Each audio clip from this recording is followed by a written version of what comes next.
Shareholders want to make the most out of their investment, and a good manager can make an enormous difference to your long-term returns. Good performance can far exceed the most expensive fees. However, compounded, high fees can really eat into returns. You want your manager to be motivated to do their best, but it is true that some managers get paid too much. And you might be right to be suspicious of a manager that can turn up to work and earn multi-millions just for collecting the annual management fee on their fund. So what's their incentive to actually add value? Remember though, your fees are paying for a lot more than just the fund manager. The ongoing charges ratio, which is something that we publish in Quoted Data, is a measure of the ongoing running costs of a fund expressed as a percentage of average net assets. This includes not only the investment management fees, but also bank charges, lawyers' fees, directors' fees, marketing costs, so all sorts of bits and pieces. This is the day-to-day running expenses.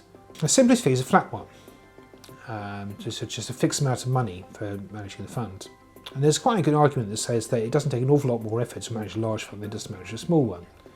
So why not pay the manager a fixed amount of money?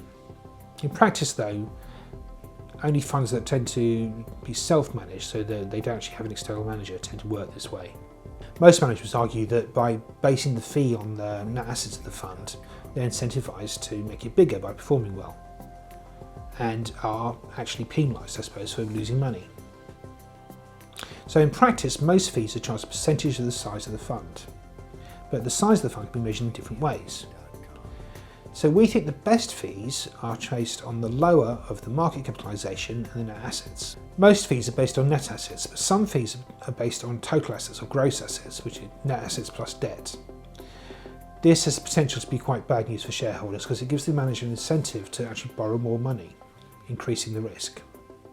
Some fees are tiered so that the percentage charged falls as the assets grow, and this is quite a good way of balancing this thing about not requiring an awful lot more effort to run a larger fund. So many investment companies still have performance fees. It's quite a controversial subject, but it's something we don't actually have a problem with, providing that they're designed properly. You need a variety of different elements to make a good performance fee. First, you need an appropriate benchmark or hurdle. So this has got to be something that actually represents the assets that you're actually investing in. First, you need a benchmark or a hurdle, whether this is an index or a peer group average, or just a return based on outperforming the risk-free rate. But it's important that this is appropriate to the nature of the assets that you're invested in. It's important to ensure that the right people are motivated. So rather than the big management companies taking all the fee, the people actually running the money could be rewarded. We think it's important that your managers are motivated for the long term, so it shouldn't be like winning the lottery. So that means the best performance fees have a cap. They may even have a clawback so that if they underperform in future, then some of the fee is reclaimed for the benefit of the fund.